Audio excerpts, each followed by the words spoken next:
The British Prime Minister's big speech to her party ruined by a coughing fit and a prankster telling her she's sacked. We're taking a forensic look at the video here in the Nexus, and we're going to be finding out who's stabbing her in the back.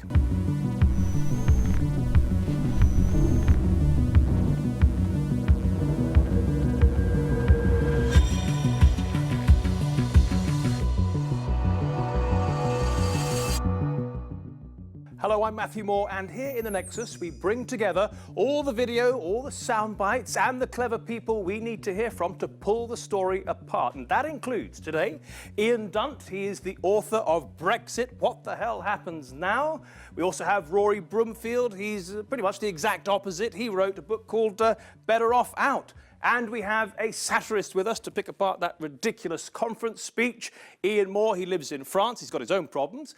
And we also have Simon McGregor-Wood. He is in Brussels watching the big EU summit. Well, we'll get to all of them in just a moment. But first, let's start with that speech.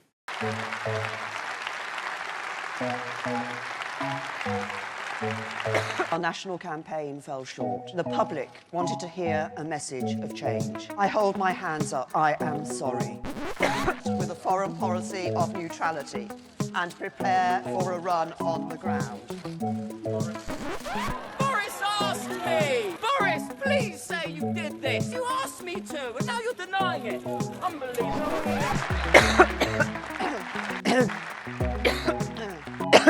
Sounds as if my voice isn't on track.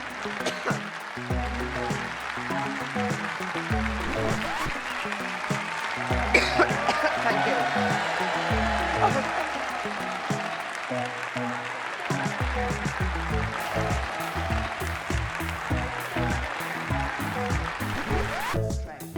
That was shared around.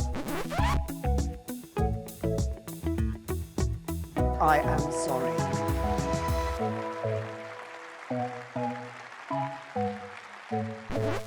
Well, just like you at home, everybody here in the Nexus can see what we're looking at, that report. Ian Moore, there couldn't have been more wrong with that speech. Just as satire can really kill a politician's career. Do you think this episode is enough to do that?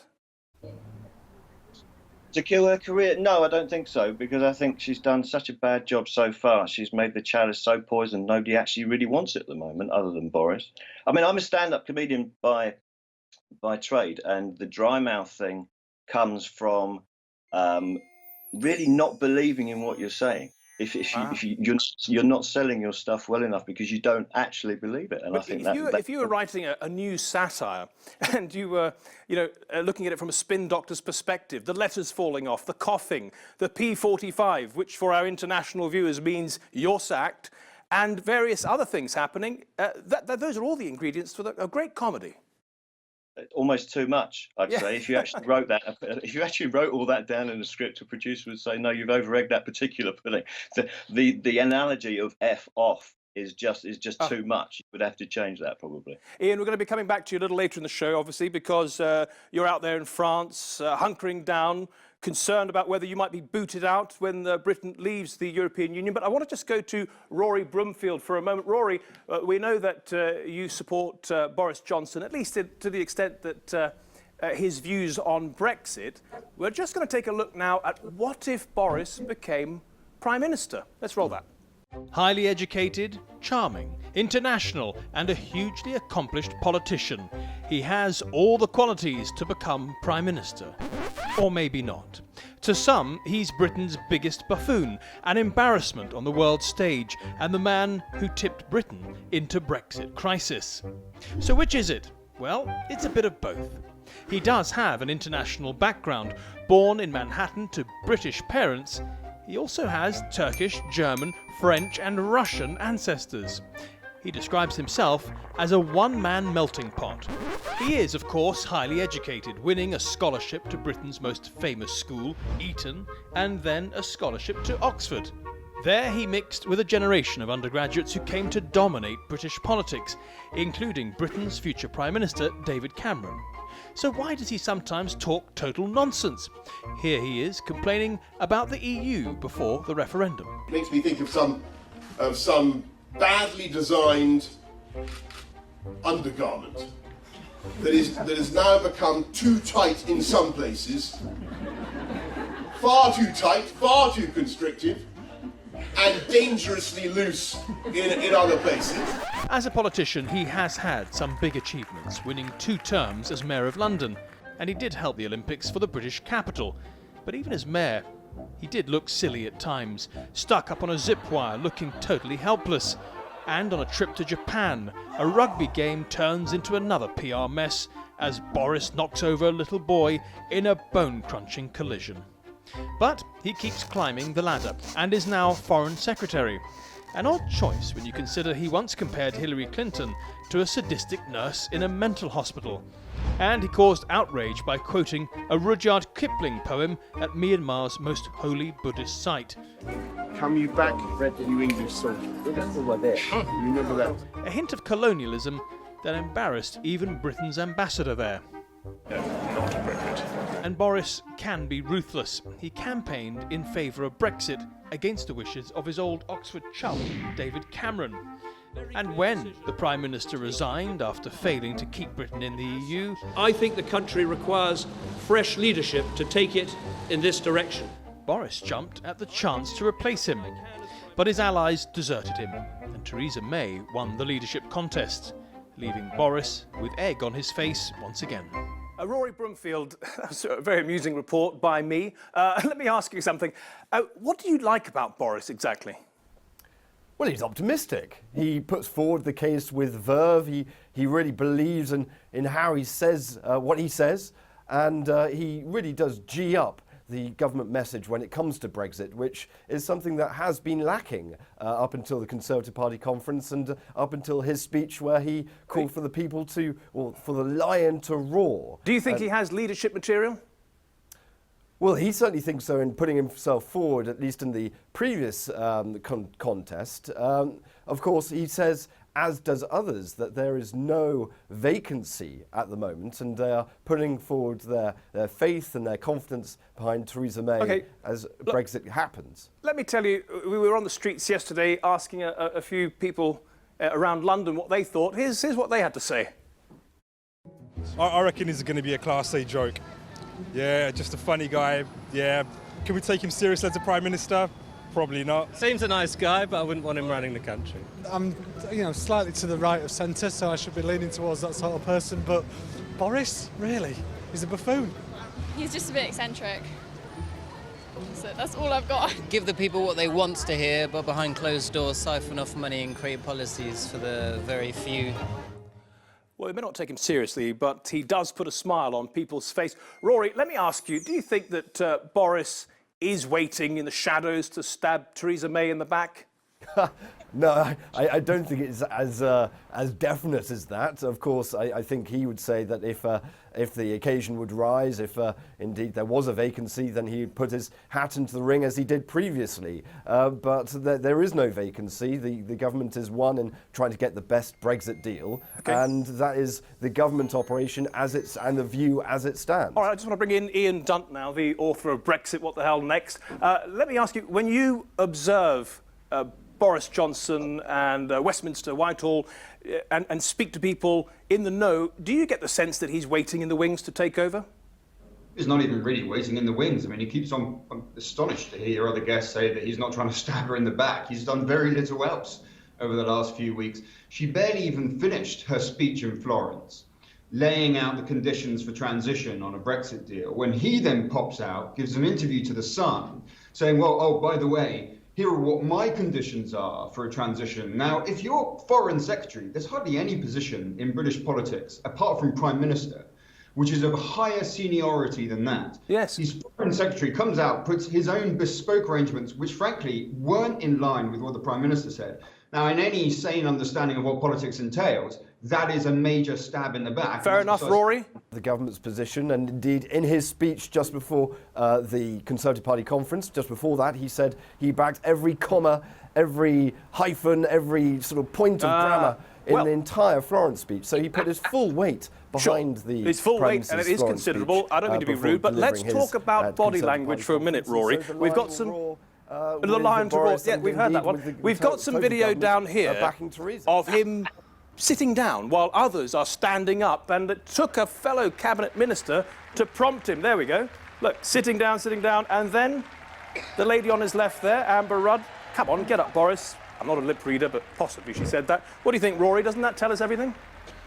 Oh, well, it tells us that he didn't get up before Amber Rudd. Amber Rudd got up before Boris. I mean, that's the only thing that really tells us. Ian Moir, the satirist, with his silk cravat, ready to go. I find it astonishing that like Ian Dunt said, that he's certainly not waiting in the shadows in any way. He's behaving like a teenage boyfriend. He hasn't got the nerve to actually dump his girlfriend, so he's doing his utmost. We've all been there. OK, Ian, thank you very much for that. To our other Ian now, Ian Dunt. We're going to take a look at something you've been looking at for many months now, and I know it's taken you a lot of effort to take a look at this subject, Brexit. What if we had a hard Brexit? And I know that you think it would be a disaster. Let's run the video in here. Looking at the menu, what if Britain chooses hard Brexit? I'm talking about a hard Brexit. It's absolutely inevitable. It could be tough with Britain's access to the single market and customs union being revoked. The free movement of workers between Britain and the EU, long enjoyed, would come to an end. And the European Court of Justice would no longer hold jurisdiction over the UK. Bye-bye Britain, it would have to move further away from its continental cousin. And the face of the UK would change forever. This cheeky trio of Brexiteers, including the blonde bombshell Boris Johnson, argue that would free up Britain to make new trade deals, and Britain would become a global trading nation again.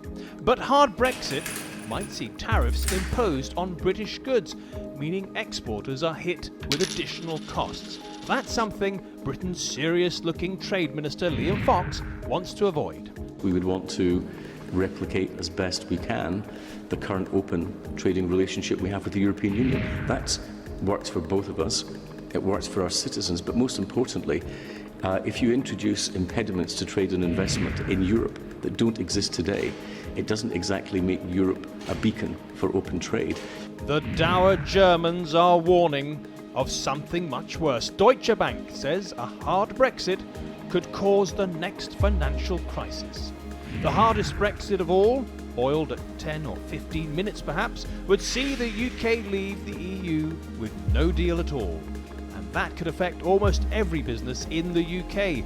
In that scenario, airlines might not have the approval to fly to EU member states. British lorry drivers will hit a big roadblock. They may not be licensed to drive their vehicles in the EU. And that's a more extreme outcome negotiators from both sides want to avoid. Well, Ian, those are some of the consequences of a hard Brexit. I know that you fear a hard Brexit a lot. What could it do to the British economy if that's what ended up happening? We didn't have a free trade agreement and we just pulled out hard. Yeah, well, this is the thing. I mean, look, about half of our goods, our exports, go to Europe. We're going to suddenly see tariffs on those, and much more importantly than tariffs, we're suddenly going to be frozen out of that market because we'd have different regulatory standards. So just take abattoirs, right? The European rules are you need a vet in an abattoir or that meat can't go to Europe. Now, 95% of the vets in Britain come from Europe. 95% of the vets that are working in abattoirs come from Europe. If they've got to leave, if we don't replicate that regulatory standard, we can't export. So we lose all of our exports to our largest market. But one more thing on this. We also lose our exports to loads of the other countries. Like come in, America, Rory, if you want. I think you're disputing this. Just come in.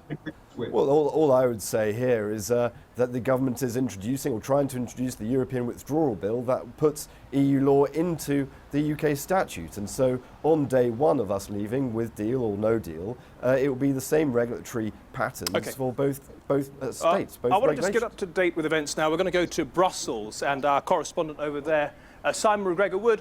Simon, you're there watching events, and we are going to come to you with a few questions from social media in just a moment. But first, let's have a listen to your report. What's going on? Sufficient progress. It's a phrase that may haunt Theresa May. It is the measure by which her Brexit negotiations will be judged, and so far, she has failed. After 5 rounds of negotiations, the EU's chief negotiator said there still isn't sufficient progress on the 3 main terms of the so-called divorce. What the UK must pay, the rights of EU citizens and the Irish border. On the basis of this, and as things stand, I am not in position to ask the European Council meeting next week to open talks on the future relationship. Theresa May had been optimistic about prospects for starting talks on a future trade partnership this week. Achieving that partnership will require leadership and flexibility, not just from us, but from our friends, the 27 nations of the EU. And as we look forward to the next stage, the ball is in their court, but I'm optimistic it will receive a positive response. But the EU says it is not yet ready to give that positive response, that the UK has obligations and those are not open to concession. There has been so far no solution found on step one, which is the divorce proceedings, so the ball is entirely in the UK court. Would that were the only problem. At home, her leadership is now the subject of almost daily speculation. EU negotiators quite reasonably ask who's in charge, and is she strong enough to deliver a deal? Theresa May came here for dinner on Monday night with European officials in a desperate attempt to get things moving, but it didn't work. It seems both the French and Germans are taking a hard line, demanding further British concessions before talks about the future can begin. It may be that the EU27 will begin internal talks amongst themselves about that future relationship, but they won't involve the British until another summit in December, if sufficient progress has been made by then. Simon McGregor-Wood for TRT World in Brussels. Well, before this programme, we did ask some of you at home to send in your questions via social media, and we have got 3 here from @Hannah O'Neill. It says she wants to know if Theresa May is the cause of the gridlock in Brussels. We also have one from Nish Ismail. She's asking what the perception of the UK is now in Europe. And from @Liam Desborough, he wants to know if Europe would accept a Brexit reversal. Simon, let's start with the first one from @Hannah O'Neill. She wants to know if Theresa May is the cause of gridlock in Brussels. Is that what's happening there? Well, I don't think Theresa May and her friendly cabinet colleagues think that she's causing the problem. I think she feels that she's done a lot, in particular with that speech in Florence that I think you've referenced. I think she will come here today saying, remember my speech in Florence, I've made big concessions, please start talking to me about the future trading relationship. I'm doing this negotiation process as fast as I can. Simon, I just want to get back to a bit of body language, because sometimes that reveals more than what politicians actually say. I think particularly in this era. We have a little picture here of Theresa May, who's not particularly well known for her people skills, hugging and kissing with Jean-Claude Juncker, who is essentially the adversary now. What does that tell you about what the atmosphere is like in Brussels right now? Well, this was the dinner that, depending on who you believe, was either arranged at the last minute or scheduled several weeks ago. She came, quite surprisingly, I think, on Monday for a dinner in which she tried to push the process forward. Now, Jean-Claude Juncker is famously a gregarious guy who enjoys his food and drink and is a very personable fellow. And it's not uncommon to see him embracing people on the European stage, even if behind the scenes, as I suspect was the case in Monday night's dinner, you know, they don't see eye to eye. But I wouldn't read too much into the body language of the hug. He basically hugs everybody. He hugs everybody. Rory, you were sort of laughing a bit at that clip. What strikes you about that? Well, I was just thinking back to when Jean-Claude Juncker actually slapped a head of member states when it was greeting them and was first accused of being drunk on the world stage. He was greeting all the member states at an EU summit, and he was hugging some. Well, we have to ask you which leader, but if you can't remember it, it's fair enough.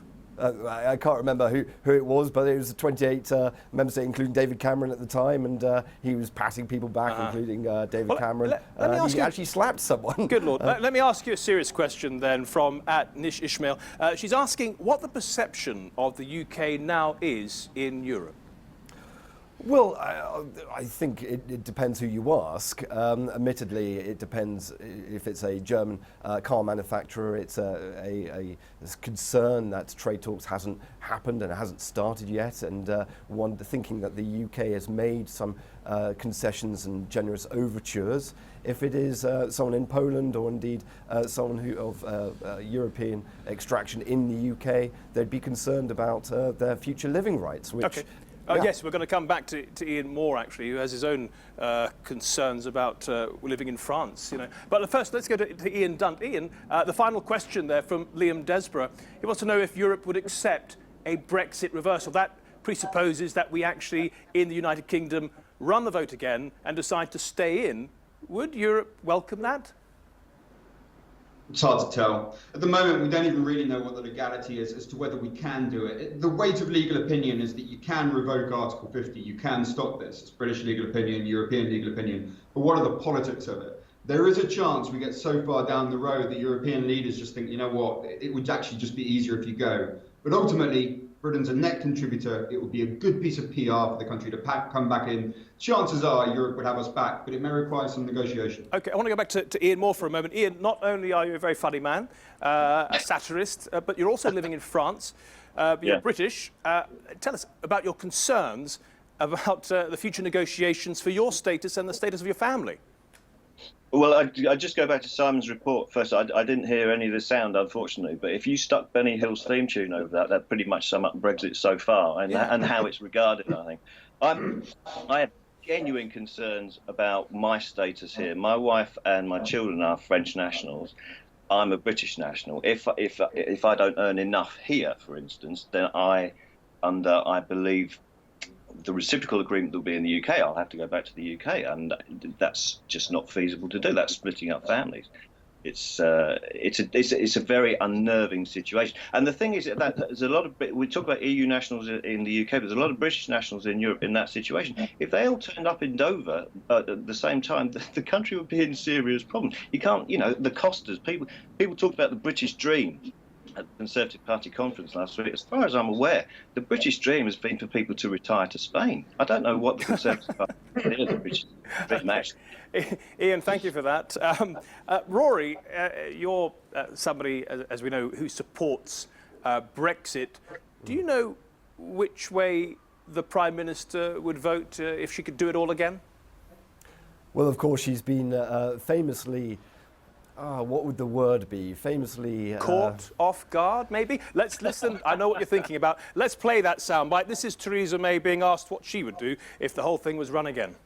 How would I vote in a vote now against a different background, a different international background, a different economic background, potentially? Tell me that you would vote leave now. Because I think, Ian, when you come, I could sit here and I could say, oh, I'd still vote Remain or I'd vote Leave, just to give you an answer to that question. I'm being open and honest with you. What I did last time round was I looked at everything and came to a judgment, and I'd do exactly the same this time round. But we're not having another referendum, and that's absolutely crucial. Well, extraordinary, Rory. I think if we ran some subtitles, it would be, look, interviewer, I'll tell you what I think when I get the focus group results in. Well, in fairness, she did make the substantive point at the latter stage of that answer, in that there is no second referendum. We were promised a once-in-a-generation referendum, which would finally decide in or out, leave or remain, last year, and the British people made their decision. So, Ian Moir, the British people made their decision. Why are you shaking your head? You can't disagree with democracy. Well, if it was a once-in-a-generation referendum, then it should have been legally binding and not advisory. And I'm getting a bit tired of this will of the people nonsense, frankly. Will of the people leads to things like boats being named Boaty McBoatface and dogs winning Britain's Got Talent. I'm not sure we need to go down the will of the people route. OK, Ian Moir and Rory Bloomfield and Ian Dunt, thank you all very much for your contributions so far. We're just going to go back quickly to Brussels and Simon McGregor-Wood, who's waiting. Just update us, Simon, with what's going to happen over the next few days and what are they looking to do? Because they've failed every single time so far to do any substantive move forward.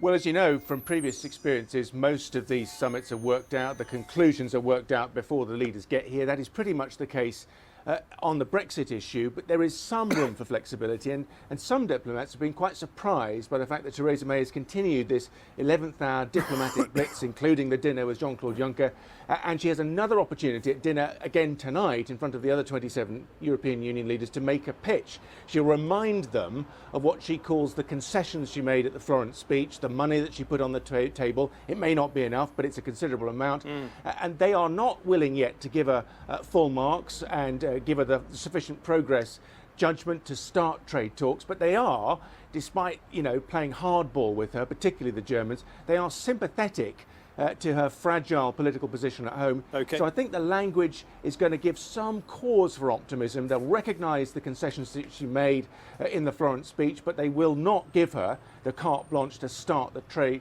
talks about the future special relationship that she keeps banging on about. But she's pushing until the last minute. Simon, thank you very much. We can expect some more awkward Anglo-Saxon meets continental hugging and kissing. Not from us, Simon, but from Mrs. May.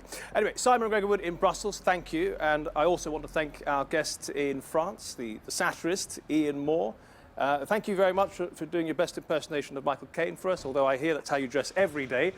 Rory Bloomfield, thank you for your contribution, and Ian Dunt, of course, as ever, thank you. Well, that is it for Nexus for now. If you like it, you can go online. There's a bit more there, but that's it. See you next week.